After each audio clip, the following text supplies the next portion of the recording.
আমরা এই যে আমাদের আল্লাহর রহমতে ভালো আশাবাদী করতেছি, যদি ঢাকালেন আমাদেরকে সুদৃষ্টি থেকে। আর কোনো ভিতরে যদি মাল বিক্রি করতে না পারি, আমাদের কষ্ট আর বাড়ি যাবে, লবণ দিতে হবে, আমরা পথের সম্ভাবনা আছে, আবার জমি খরচ বাড়ি যাবে, সব দিকে আমাদের সমস্যা আছে। আমরা যে বাজার এইবার যেই ব্যবসা চামড়া ব্যবসা করছে এখন সবাই মাথায় হাত, কারণ চামড়া অনেক জায়গায় চামড়া হালাইও দিছে, তাই চামড়া এবার খুব করুণ অবস্থায় আছে। এখন চামড়াকে নিয়ে খুব ব্যস্ত আছে, টেনশন আছে, তারা কিভাবে খাইব, লোন দিব কিভাবে, দেনা দিব কিভাবে, মানুষের এই অবস্থায় আছে এখন টেনশন। যমুনা রেফ্রিজারেটর, খাবার ফ্রেশ তো লাইফ জম্পেশ। হয়তো 4, 4.5, 5, 5.5 পর্যন্ত ভোলাতে আমরা মাল কিনা বেচা করছি। তো এবারে আমাদের লবণের দামও পর্যাপ্ত ছিল এবং লেবার কস্টিংটাও অনেক বেশি, কারণ বর্তমানে লেবারের অনেক মূল্য বা অনেক দাম দিতে হয়।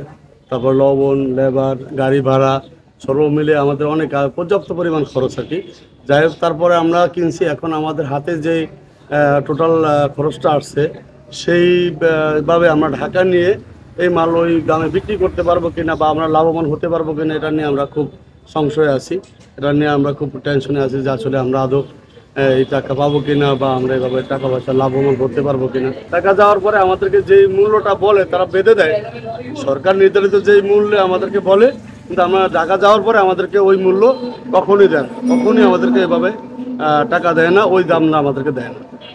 মানে আমাদেরকে গত বছর যে রেট দিয়েছিল ওই রেটে যারা আমরা গত বছর যে আমরা কিনছি সে আমরা বিক্রিতে লোকসান পেয়েছি।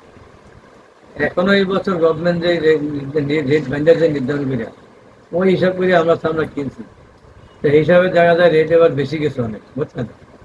এখন সরকার যদি নির্ধারিত রেটের নিচে আমরা দাম দেয় তাহলে আমরা লোকসানে পড়ব। আমরা এখানে যারা স্থায়ীভাবে ব্যবসা করি, আমরা মৌসুমী ব্যবসায়ীগুলোকে কোনো দ্বিধা পাই না, এরা দাম বাড়ে অনেক মাল কিনিয়া লাগছে।